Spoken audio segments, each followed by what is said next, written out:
Hi, I am Kathy Teramy with Careers CLiC, and today we are going to talk about showcasing essential skills. Now, this session is the middle of a three-part series in designing your future.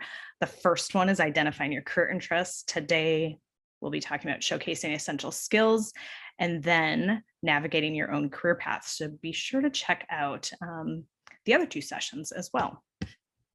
Okay, so I want to start out by encouraging you to reflect on where you are at right now. So think about how many skills you already have.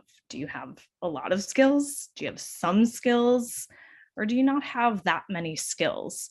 Um, as a high school student, any of these are okay, but just think about where you're at. And of course, if you're just starting high school, it might be less. And if you're at the end of high school, it might be more. So that'll really depend on where you're at. But just take a moment and reflect on that and think of which one you choose, which best describes yourself. Okay, so for today, we have a few objectives. We are going to talk about which skills are critical to success after high school. And for the purpose of our conversation today, we are defining essential skills. Sometimes you might hear people refer to those as foundational skills or critical skills or transferable skills. These are skills that can be helpful to you in all different jobs, all different educational experiences, and even some things unrelated to school and work. So they're really transferable, these skills. We're not going to be talking about job specific or career specific skills. Another objective is to help you figure out what skills you already have and help you figure out how to build new skills. So before we dig into skills, I do want to take a moment to talk a little bit about the difference between skills, ability, and knowledge. So today's session is focusing on skills, not abilities and knowledge, so it can be helpful to differentiate them. So knowledge is understanding something through study, observation, or passed on from another person. So let's take an example of learning how to drive. So in Vermont, if you are 15, you can get a learner's permit. In order to get that learner's permit, you need to read the Vermont driver's manual and take a test.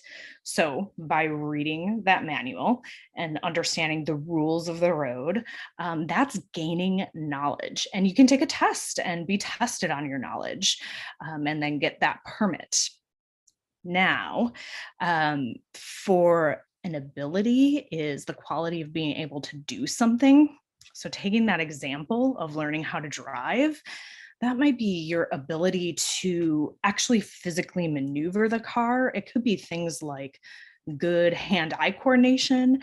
If you see an obstacle in the road, you can turn the steering wheel adequately to avoid it.